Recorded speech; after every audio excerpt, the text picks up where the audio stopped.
Hello students, today we will learn question and answers of chapter 13 Sound.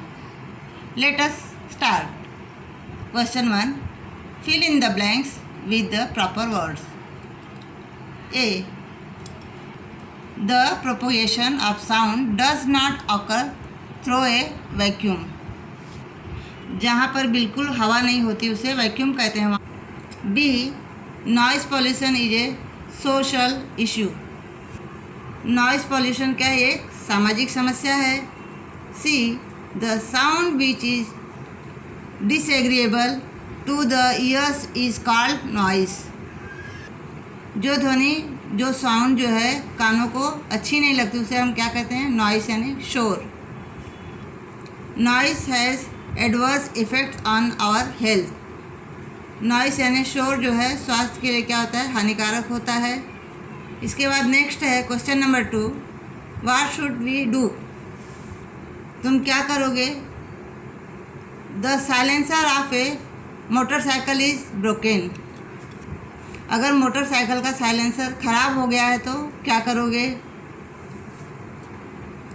If the silencer of a motorcycle is broken then take the motorcycle to a mechanic and get it reinstalled or repaired. क्या करेंगे? अगर motorcycle का silencer ख़राब हो गया तो हम उसे क्या करेंगे? मैकेनिक के पास ले जाएंगे और उसे फिर क्या करेंगे? चेंज करेंगे, रिपेयर करवाएंगे. A factory in the surroundings is producing continuous loud noise. अगर आपके सराउंडिंग में आसपास में फैक्ट्री जो है उस बहुत आवाज़ आ रही है तो क्या करोगे? If a factory in the surrounding is producing continuous loud noise, then we can lodge a complaint against the factory to a local government body, citing the troubles faced by the residents around and the danger it is causing to the environment. हमारे आसपास में अगर factory है तो उससे क्या होगा? बहुत सारे शोर होता है, आवाज़ होती है, नॉइस यानी शोर होता है. उससे क्या होता है? सर दर्द होता है, कान बहरा भी हो सकता है, नींद नहीं पूरी होती है. तो हम वहाँ की सरकार को कंप्लेन करेंगे कि हमें इस फैक्ट्री से क्या है?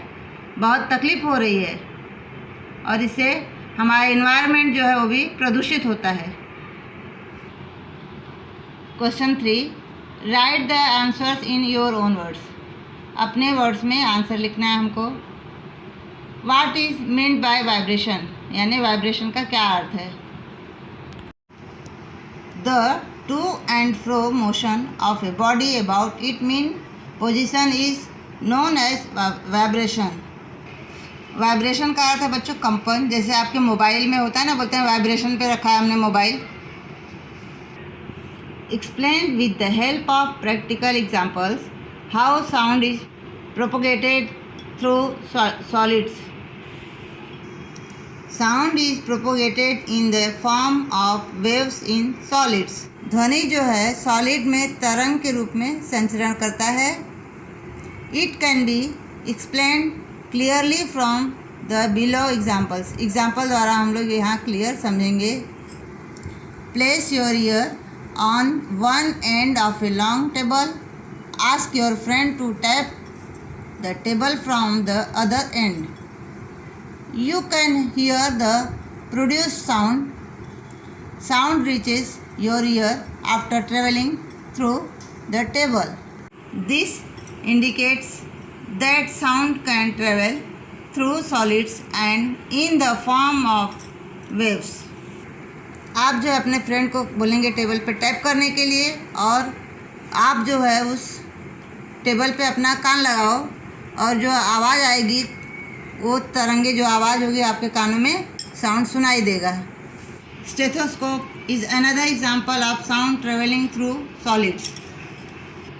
जब हम डॉक्टर के यहाँ जाते हैं तो डॉक्टर जो है हमारा हार्ट बीट जो है चेक करता है, कान लगाकर सुनता है वो. तो उस समय क्या चेक करते हैं, कैसे करते हैं? स्टेथोस्कोप का उपयोग करते हैं जिसे हम हिंदी में आला भी कहते हैं. What is meant by noise pollution? ध्वनि प्रदूषण किसे कहते हैं? Noise pollution is the excess of unwanted sound in the environment. It can adversely affect human and other living beings' health. ध्वनि प्रदूषण से हमारा वातावरण इन्वायरमेंट क्या होता है, वो खराब होता है शोर होने से, और हमारे स्वास्थ्य पर भी उसका असर पड़ता है और इससे बहुत सारी बीमारियां होती हैं, सर दर्द होता है। What measures will you take to control noise pollution? Noise pollution को रोकने के लिए आप लोग क्या क्या उपाय करेंगे? Following measures can be taken to control noise pollution. To control noise pollution we must control its source. जो नॉइज़ पॉल्यूशन का जो सोर्स है उसे ही हम पहले कंट्रोल कर लेंगे तो उससे क्या होगा, नॉइज़ पॉल्यूशन कम होगा। Hence silencers must be installed in vehicles such as motorcycles, cars, trucks, buses and other noise producing machines. पिछले क्वेश्चन में बच्चों हम लोगों ने देखा था मोटरसाइकिल जो है उसका जो है अगर साइलेंसर ख़राब हो जा रहा है तो उसे हम ठीक करवाएंगे तो उससे क्या होगा, शोर कम होगा। We should watch television and listen to music at a low volume. जब हम टीवी देखते हैं या म्यूज़िक सुनते हैं तो हमें उसका वॉल्यूम क्या करना चाहिए, लो करना चाहिए, कम करके सुनना चाहिए। Also use of loud speakers as well as horns of buses and trucks should be minimised. जो हॉर्न है बस का, ट्रक का, इसे क्या करना चाहिए, कम से कम यूज़ करना चाहिए। और लाउड स्पीकर जो है वो भी बहुत ही ध्वनि प्रदूषण करता है, उसे भी तकलीफ़ होती है, इसलिए लाउड स्पीकर का भी उपयोग कम करना चाहिए। Regular maintenance of automobiles should be done so that noise produced by them can be kept under check. जो हमारा गाड़ियाँ होती हैं उनका क्या करना चाहिए, समय समय पर उनका सर्विसिंग कराना चाहिए जिससे कि उनका जो है आवाज़ कम हो, शोर कम हो। All industrial work should be done away from residential areas. जो है इंडस्ट्री जो है वो रेसिडेंशियल एरिया से दूर रहना चाहिए। More trees should be planted in residential area as they help in reducing noise. पेड़ पौधे अधिक लगाना चाहिए जिससे क्या होगा कि नॉइज़ यानी शोर कम होगा। Question number 4, complete the table. ये टेबल आप लोगों को कंप्लीट करना है। Nature of sound, unpleasant, pleasant. Unpleasant का अर्थ होता है कष्टकारक, जो हमें तकलीफ देता है, कष्ट देता है। और प्लीजेंट यानी जो कष्टकारक नहीं है। स्पीकिंग यानी बोलना, जो कि प्लीजेंट, कष्टकारक नहीं है। विस्परिंग, ये फुसफुसाना, ये भी क्या है, प्लीजेंट है, कष्टकारक नहीं है। एरोप्लेन साउंड अनप्लीजेंट है यानी कष्टकारक है।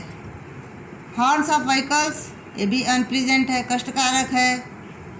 रेलवे इंजन अनप्लीजेंट है। रसलिंग ऑफ लीव्स, ये क्या है, ये भी प्लीजेंट है, कष्टकारक नहीं है। पत्तियों की सरसराहट। नेइंग ऑफ अ हॉर्स यानी घोड़े का हिनहिनाना अनप्लीजेंट है, कष्टकारक है। टिकिंग ऑफ ए क्लॉक, ये भी प्लीजेंट है, कष्टकारक नहीं है। इस तरह से आप लोगों को ये टेबल कंप्लीट करना है। इसी के साथ हमारा ये लेसन कंप्लीट हो गया। थैंक यू बच्चों।